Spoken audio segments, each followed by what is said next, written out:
ఎటువంటి కంటి సమస్యకైనా 100% ఆయుర్వేద పరిష్కారం సంజీవన్ నేత్రాలయ. నమస్తే, వెల్కమ్ టు సుమన్ టీవీ. సృష్టి ఫర్టిలిటీ సెంటర్ దందాలు ఒక్కొక్కటిగా వెలుగులోకి వస్తున్నాయి. ఈ ఫర్టిలిటీ సెంటర్ భాగవతం మొత్తం కూడా బయటపడుతోంది.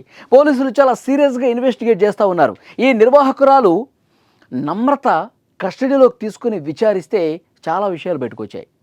ఇప్పుడు లేటెస్ట్గా అందినటువంటి ఒక సంచలనమైన వార్త ఏంటంటే, ఈ దందాలో వైసీపీ మాజీ ఎమ్మెల్యే సోదరుడు భాగస్వామిగా ఉన్నాడు అన్నది.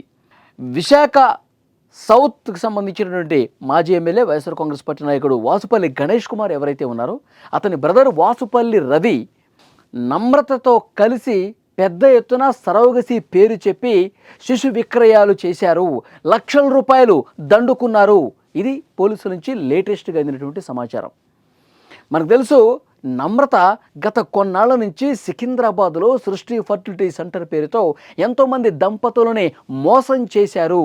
నిజంగా సరోగసి అని చెప్పి ఆ పేరుతో మీకు సంతానం కలిగజేసే బాధ్యత మేము తీసుకుంటామని చెప్పి నమ్రత నమ్మబలికి సరోగసి లేదేమీ లేదు, వస్తుంది అంతా. సరోగసి అంటే ఏంటి? వచ్చినటువంటి దంపతులు ఎవరైతే ఉంటారో మీకు సంతానం న్యాచురల్గా కలగదు, సరోగసి విధానంలో మీకు సంతానం అవుతుంది అని చెప్పి వాళ్ళతో నమ్మించి వాళ్ళ దగ్గర నుంచి వీర్యం కావచ్చు, వాళ్ళ దగ్గర నుంచి అండాన్ని తీసుకొని దాన్ని భద్రపరిచి వేరొక తల్లి గర్భంలో మీదే, మీ అండము వీర్యము మీవే, వేరొక తల్లి గర్భం ద్వారా మీకు పిల్లలు కలిగిస్తాము, అదే సరోగసి విధానం అని చెప్పి నమ్మబలుగుతారు. అయితే చాలా పేద కుటుంబాలు ఉంటాయి కదండి, ఏజెన్సీ ప్రాంతాలు ఉంటాయి కదండి. విశాఖ దగ్గర ఆ ఏజెన్సీ ప్రాంతాల్లో ఉన్నటువంటి గిరిజనులు కావచ్చు, పేదవాళ్ళు కావచ్చు, వాళ్ళతో ఒక డీల్ కుదుర్చుకుంటారు.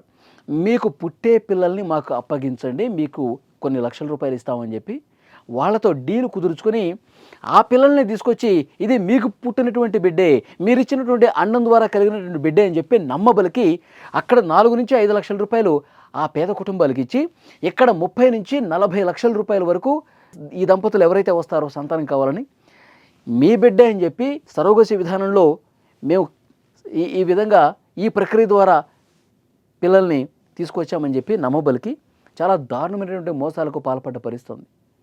ఇవన్నీ ఇప్పుడు ఒక్కొక్కటిగా వెలుగులోకి వస్తున్నాయి. అయితే విశాఖ కేంద్రంగా అతిపెద్ద దందా నడిచిందండి.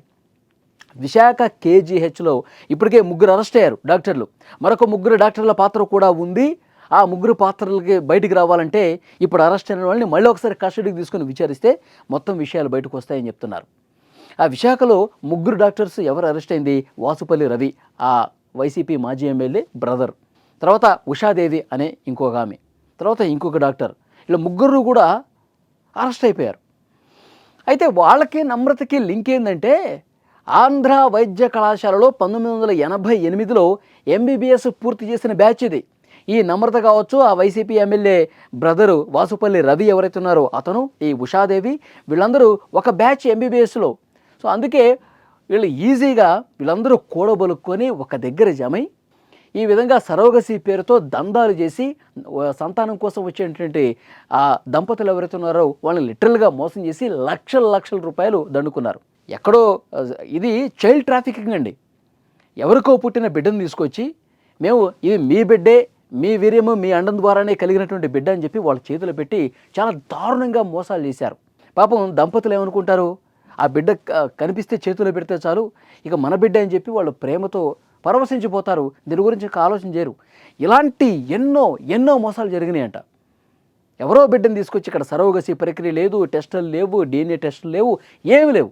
చిన్న పిల్లల్ని, అప్పుడే పెట్టిన పిల్లల్ని కొనుక్కొని వచ్చి ఇక్కడ సరోగసి పేరుతో అమ్మేసుకున్నారు. కొన్ని కోట్ల రూపాయల బిజినెస్ చేశారు.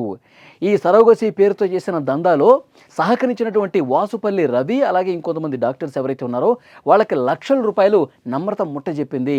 2018 నుంచి 2023 వరకు 5 సంవత్సరాల పాటు ఈ దందా అదుపు లేకుండా సాగింది. ఎందుకంటే 2019 నుంచి జగన్మోహన్ రెడ్డి గారు ముఖ్యమంత్రిగా ఉన్నారు. సో మొత్తం ఆ ఎమ్మెల్యేకి సంబంధించిన బ్రదర్ అంటే అక్కడ ఎలాంటి తనిఖీలు ఉండవు, ఏ విధంగా ఏమి ఉండవు కదా. సో వాళ్ళకు సంబంధించినటువంటి ఆసుపత్రిలో ఇంకా తనిఖీలు చేయడానికి ఎవరు వస్తారు? వైద్య ఆరోగ్య శాఖ మొత్తం వాళ్ళ చేతుల్లోనే ఉంటుంది. ఏ అధికారి అటువైపు చూడు, ఇష్టం వచ్చినట్టుగా దందాలు చేశారు, ఇష్టం వచ్చినట్టుగా డబ్బులు దండుకున్నారు. ఇంకా చాలా కీలకమైన విషయాలు రాబట్టాల్సిన అవసరం ఉంది. వీళ్ళు ఏ కుటుంబం నుంచి, అంటే ఏ దంపతుల నుంచి ఎంత వసూలు చేశారు, ఏ టైంలో వసూలు చేశారు, ఎంతమంది పిల్లల్ని వీళ్ళు కొని లక్షల రూపాయలు, కోట్ల రూపాయలకు అమ్మేసుకున్నారు. ఇవన్నీ కూడా ఆధారాలతో సహా బయట పెడతా ఉన్నారు. ఇంకా ఎన్ని వాస్తవాలు బయటకు వస్తాయో తెలియదు. డాక్టర్ నమ్రత మాతృత్వాన్ని దారుణంగా నడి బజార్లో అమ్మేసింది. అమ్మతనాన్ని అమ్మేసుకుంది. ఈమె మీద ఎలాంటి కఠిన చర్యలు తీసుకున్నా తప్పు లేదు. ఈమె ఇక జీవితాంతం జైల్లోనే ఉండాలని చెప్పి ఆ బాధిత తల్లిదండ్రులు ఎవరైతే ఉన్నారో, దంపతులు ఎవరైతే ఉన్నారో కన్నీళ్లు పెట్టుకుని ఏడుస్తూ ఉన్నారు. అసలు ఈ భాగవతం ఎలా బయటకు వచ్చింది? DNA టెస్ట్ చేయమంటే చేయట్లా. ఒకరికి బిడ్డ ఇచ్చారు, తరచుగా అనారోగ్యం పాలవుతున్నాడు ఆ బిడ్డ. ఏంటి కారణం అని చెప్పి టెస్టులు చేస్తే ఆ బిడ్డకి క్యాన్సర్ ఉందంట. ఇంకొకటి DNA టెస్ట్ చేపిస్తే మీ బిడ్డ కాదు అని చెప్పి తేల్చేశారు ఆ దంపతులకి. వెంటనే వచ్చి పోలీసులు కేసు పెడితే మొత్తం దందా బయటకు వచ్చింది. గత 5 సంవత్సరాల కాలంలో డాక్టర్ నమ్రత ఎన్ని మోసాలు చేశారు, ఎంతమంది పిల్లల్ని కొనేసి అమ్మేశారు, తక్కువకు కొని లక్షల రూపాయలు అమ్మేశారు. చాలా వందల కేసులు ఉన్నాయంట. ఇవన్నీ వాళ్ళందరూ కూడా బాధితులు బయటకు వస్తూ ఉన్నారు.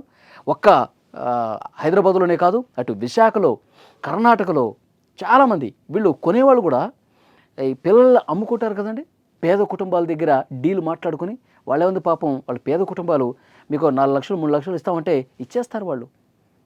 అంత దారుణమైనటువంటి మోసాలు నమ్రత చేసింది. అన్నీ కూడా వెలుగులోకి వస్తాయి. కొన్ని వందల కేసులు ఉన్నాయి. అవన్నీ కూడా వెలికి తీస్తాం, బాధిత కుటుంబాలకు న్యాయం చేస్తామని పోలీసులు చెప్తున్నారు. ఫ్రెండ్స్, మీకేమనిపిస్తుంది? డాక్టర్ నమ్రత గత 5 సంవత్సరాల కాలంలో సాగించినటువంటి ఈ దందా, సరోగసి పేరుతో లక్షల రూపాయలు దండుకోవటం, పిల్లల్ని కొనటం, అమ్మటం, ఏ విధంగా చూస్తారు?